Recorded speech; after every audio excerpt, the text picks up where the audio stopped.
여러분 안녕하세요. 부동산 보수칠성 김하현쌤입니다. 민법 달고나 판례 특강을 시작하겠습니다. 학습 자료는 네이버 밴드에 올려드리고 있습니다. 시작 전에 구독, 좋아요 꼭 누르고 시작해주세요.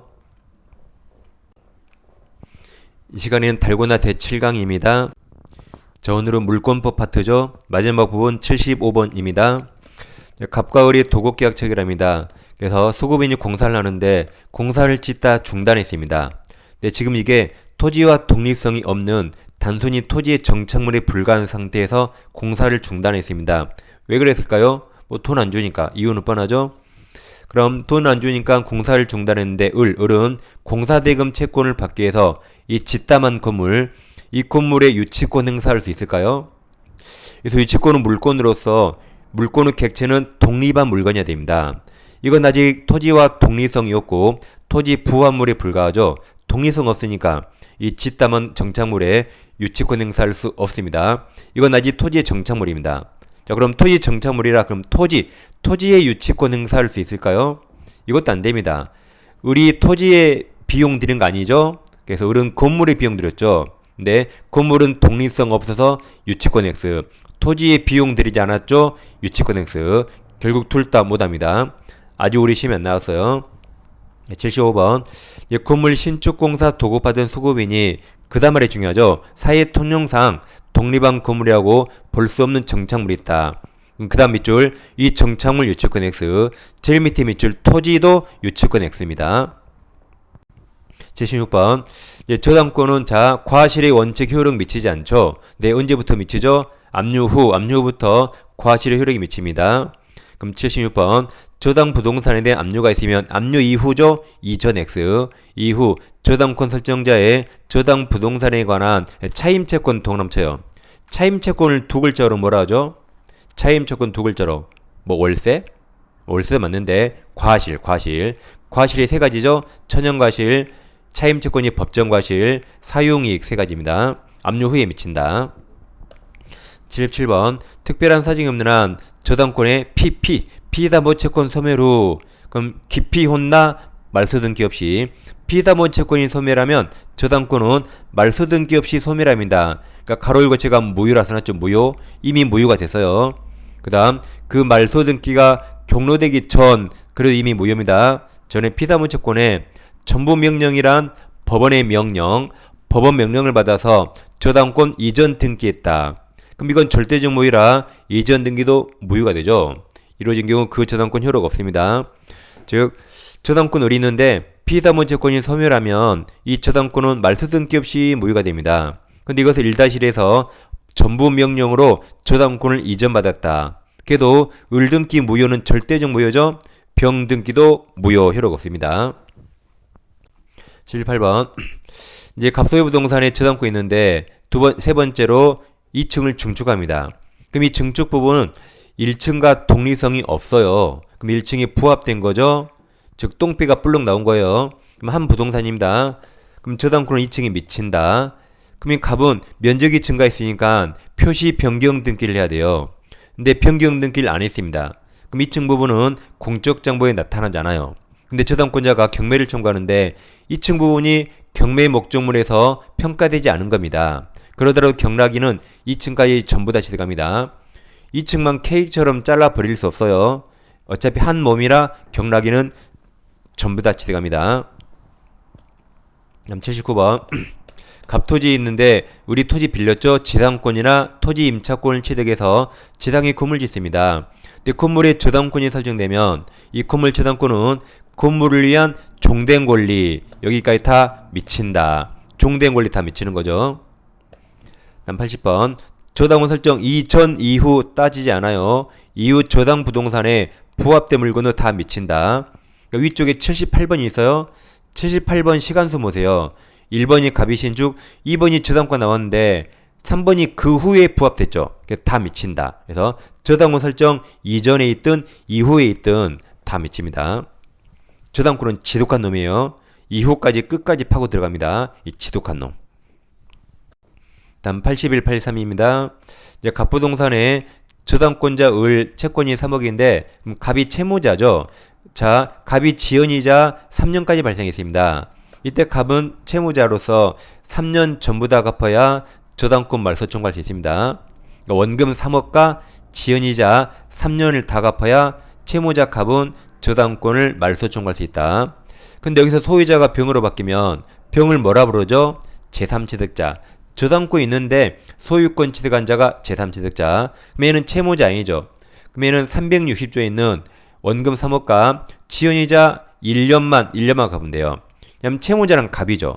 제3취득자 병 채무자 아니죠. 그럼 채무자는 원금 3억과 지연이자 3년이 아니라 1년만 변제하면 저당권 말소 청구할 수 있습니다. 자, 이번엔 근저당권이에요. 근저당권의 채권 최고액 3억인데 채무자 갑이 갚아야 할 돈이 3억 5천이 확정됩니다. 그럼 채무자 갑은 전액을 다 갚아야 돼요. 3억 5천 전부 갚아야 근저당권 말소 청구할 수 있는데 병은 채무자 아니죠. 제3취득자. 또는 만약에 이 부동산에 물상보증이 따로 있다. 그럼 둘 다 채무자 아니죠. 그럼 얘들은 3억 5천이 아니라 채권 최고액 3억만 변제하고 말소 청구할 수 있습니다. 그러니까 채무자 인자와 채무자 아닌자 변제 범위가 서로 다른 거죠. 8485. 자, 경매 신청할 때 피해자 모청 확정입니다. 갑부동산에 근저당권 을이 있는데 밑에 후순위 권리자가 있다. 뭐 저당권이든 근저당권이든 뭐 전세권자 다 똑같습니다. 그러면 시험은 선순위 을 채권을 물어요. 그럼 을이 스스로 경매 신청하면 그때 을 채권이 확정됩니다. 확정되는데 경매를 취하더라도 확정효과는 번복되지 않습니다. 근데 을보다 아랫놈 후순위 권리자가 경매 신청하면 선순위 을 채권은 경매 다 끝나서 매각대금 완납 시 확정됩니다.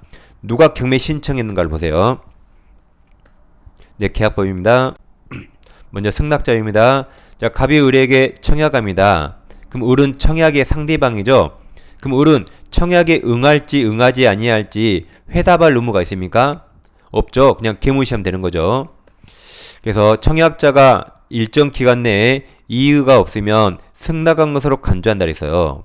예를 들어서 갑남 을녀입니다. 갑남이 을녀에게 일정 기간 내, 즉 오늘 저녁 7시에 너희 집 앞에 커피숍에 나오지 않으면 우리 사귀는 것으로 알겠다 그랬어요. 을은 황당하죠? 그럼 꼭 가서 미쳤냐고 뺨 때려야 돼요.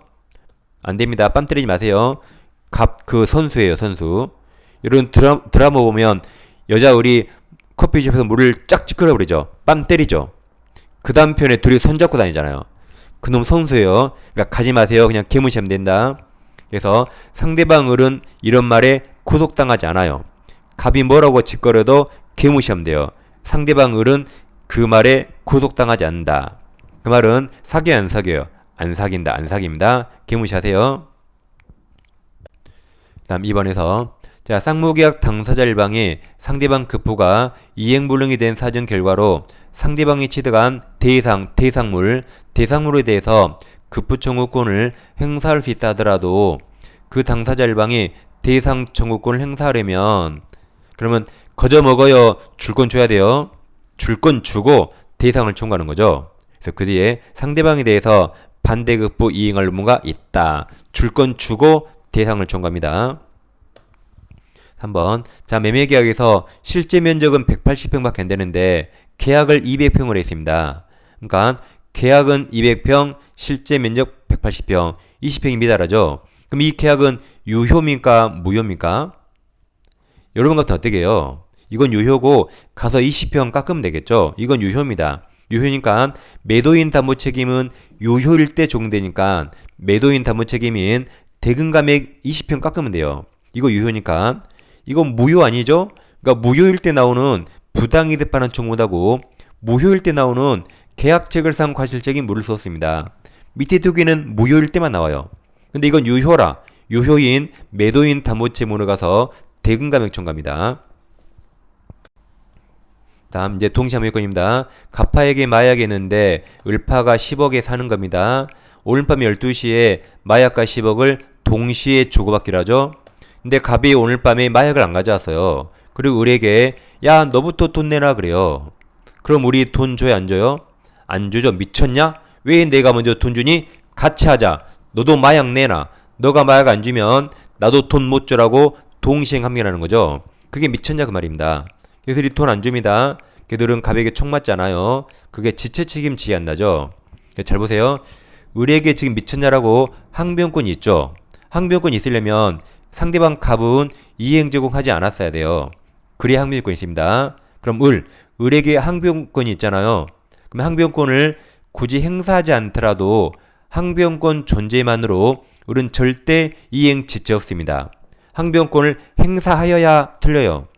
을에게 항변권이 존재한다 말은 갑이 안 해야 되거든요. 그럼 갑이 안 했죠. 그럼 을은 항변권 존재만으로 행사하지 않더라도 존재만으로 절대 이행 지체 없습니다. 근데 이제 을은 갑의 마약을 가져왔네요. 그래서 을에게 너도 돈 내라. 그럼 을은 돈 주고 마약을 받아야겠죠. 이때 미쳤냐라고 못합니다. 갑은 이행 제공했거든요. 근데 우리 돈 준비 못하면 이제 갑에게 총 맞는 거죠. 지체 책임집니다. 그럼 자 4번 쌍무계약에서 쌍방 채무가 동시행광이 있는 경우 일방 채무 이행기가 도래하더라도 상대방이 갑 채무 이행 제공이 있을 때까지는 그 채무를 이행하지 않더라도 이행 지체 책임 지지 않는 것이고, 그 다음 잘 보세요. 이와 같은 효과, 그 말은 바로 앞에 이행 지체 책임 지지 않는 효과. 다시 이와 같은 효과가 뭐예요? 지체 책임을 지지 않는 효과. 효과는 이행 지체 책임이 없다고 주장하는 자가 반드시 동시항변권을 행사나 원용해야만 발생하는 건 아니다. 즉 윗그림이죠. 항변권 존재만으로 행사하지 않더라도 절대 지체 없다는 겁니다. 윗그림이에요. 그 다음 이제 5번은 아랫그림. 자, 아랫그림 보세요. 갑이 먼저 한번 마약 제공, 현실 제공했죠. 그래서 을이 수령 지체 빠뜨렸죠. 그럼 이행 제공 계속돼야 돼요. 일주일 후에 이제 윗그림 올라가요. 일주일 후에 이제 오늘은 갑이 마약 없이 오늘은 을에게 너부터 돈 내라 그래요. 그럼 여러분이 을이라면 돈 주겠어요? 바로 미천이 해버립니다. 오늘은 갑 마약 없죠. 근데 우리 왜 돈 줘요? 미천이 할 수 있다.